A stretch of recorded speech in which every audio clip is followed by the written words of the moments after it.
In meditation, we are putting God before us. Before us, not in a physical form, but always in our consciousness, we give God the first priority. That means you are taking a back seat. It's a kind of surrender or a kind of acceptance. And when we somehow take a back seat and allow the Lord to perform things through us, there is a higher level of osmosis between our limited consciousness and the cosmic consciousness. That happens only during meditation, because meditation experiences shows that whenever I am hankering after my experience, it happens to all of us. Whenever we meditate, in the beginning, we say, oh, I like to have a good experience. I like to have samadhi. I like to enjoy all kinds of samadhi, which are infinite in scope. But as we practice meditation more and more, and as we see or witness this I-ness or my-ness disappearing or slowing down, then my experiences become better and better. As I reduce my ego in this equation, my experiences somehow skyrocket. And the day when I don't exist at all in consciousness, or with a demand that I have to experience this and this and this, when I'm totally absent, in the sense I allow through my consciousness and through my acceptance and through saranagati, as they say in bhakti literature, only the Lord will take over. God will take over our consciousness. He manages better than us.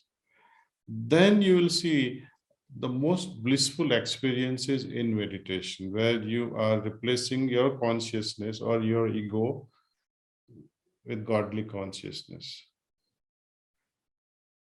And when this too happens, the extreme bliss that takes over in your heart, that also becomes a kind of a burden to my experience. And you say, okay, to say goodbye to this final gift also.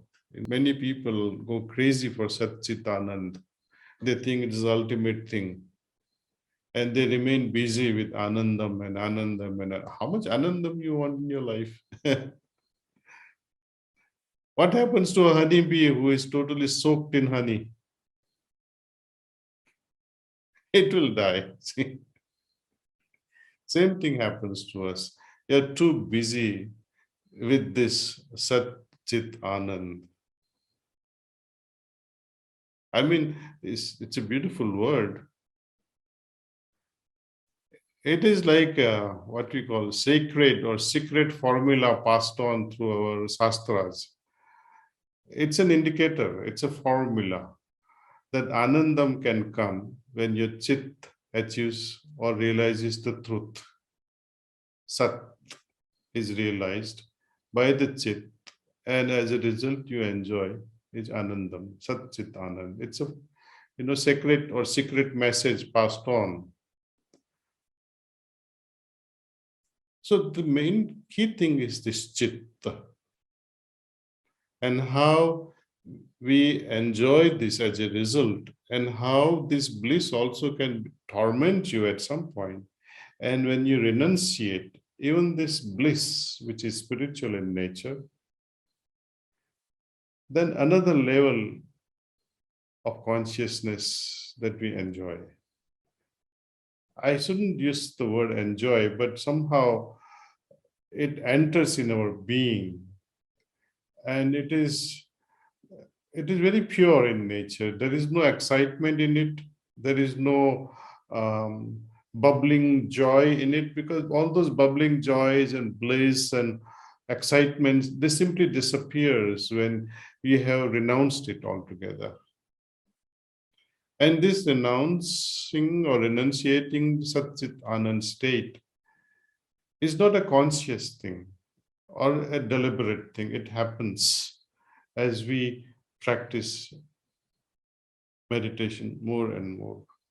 And your question, what is consciousness? So I try to explain in brief what it is and its components and what becomes of all these individual components as a result, and how what becomes of finally this consciousness, which I already touched upon in a brief with a brief note that there's a difference in consciousness when you have flexible consciousness versus rigid consciousness.